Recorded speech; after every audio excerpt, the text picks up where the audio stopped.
Hi everyone.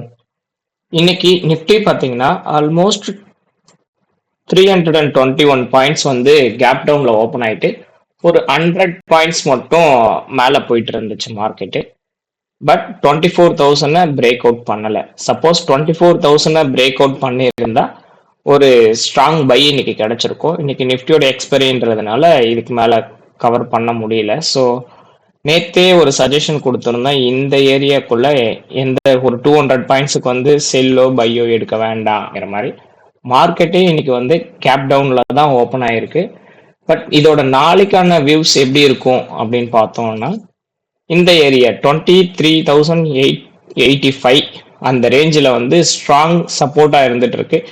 இந்த சப்போர்ட்டை உடைச்சு கீழே வந்தாங்க, கீழே வந்து பிரேக் அவுட் கொடுத்தாங்கன்னா ஒரு ஸ்ட்ராங் செல்லர் ஆகும்.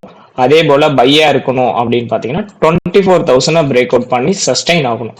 சஸ்டைன் ஆனா ஸோ இந்த மந்த்துக்குள்ள ஒரு 24,500 வரைக்கும் ஆல்மோஸ்ட் ரீச் ஆகும். அதுக்கு மேலேயும் ரீச் ஆகிறதுக்கு பாசிபிலிட்டிஸ் வந்து ஸோ மார்க்கெட் எந்த அளவுக்கு இருக்கு அப்படிங்கிறத நம்ம வெயிட் பண்ணி பார்க்கலாம். பட் ஆனால் ஸோ இப்போ ஹியூஜ் வால்டைலிட்டி இருந்துகிட்டே இருக்கு, டவுன் சைடில் இருந்துட்டு இருக்கு.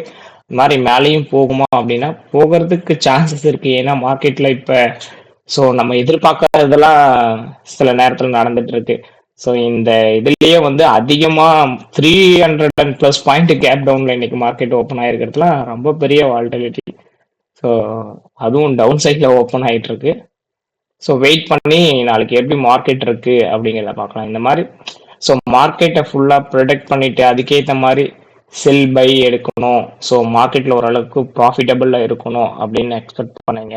ஸோ ட்ரேடிங்கை நீங்களும் கற்றுக்கணும் அப்படின்னு ஆசைப்பட்டீங்க அப்படின்னா ஸோ ஸ்க்ரீனில் தெரியிற நம்பரை காண்டாக்ட் பண்ணுங்கள். We are teaching the people who are interested. Thank you.